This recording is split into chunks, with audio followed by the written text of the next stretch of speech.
Belixo grimpa sur son dragon. Il était tellement concentré sur la bataille qu'il avait menée contre Sténixo et les Sindarules qu'il n'avait pas remarqué la présence d'Anaïka et d'Aristodé non loin du champ de bataille.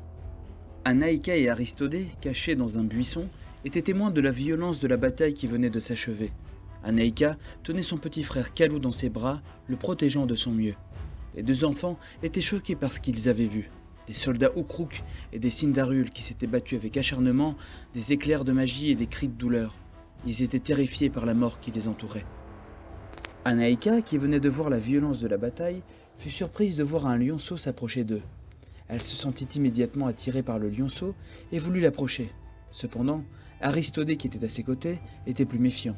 Il lui demanda de se méfier, car il savait que les lions étaient des animaux sauvages et qu'ils pouvaient être dangereux.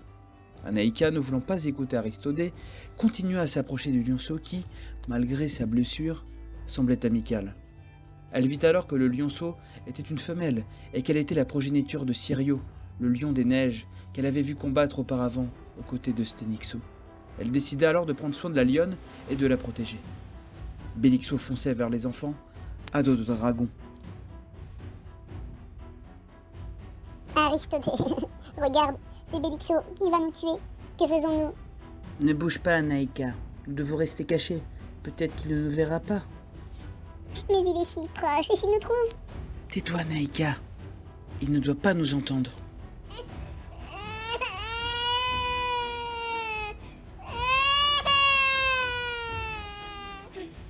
Kalou pleure. Qu'allons-nous faire, Aristodé? L'éruption de Jormo fut aussi soudaine que spectaculaire. Les enfants, figés par la surprise et par la peur, observèrent avec étonnement la manifestation de son pouvoir. D'un geste magistral, il invoqua une main géante qui saisit le dragon de Belixo, ce dernier fonçant dangereusement sur eux.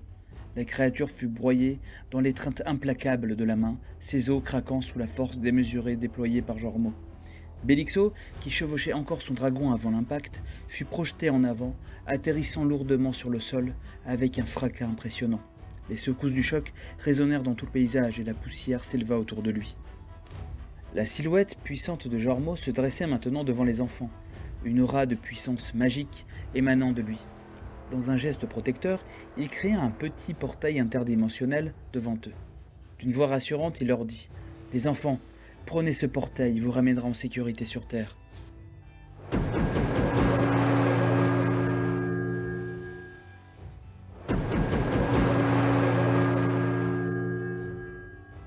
Jormo, après un dernier regard en direction de Belixo, sauta à son tour dans le portail.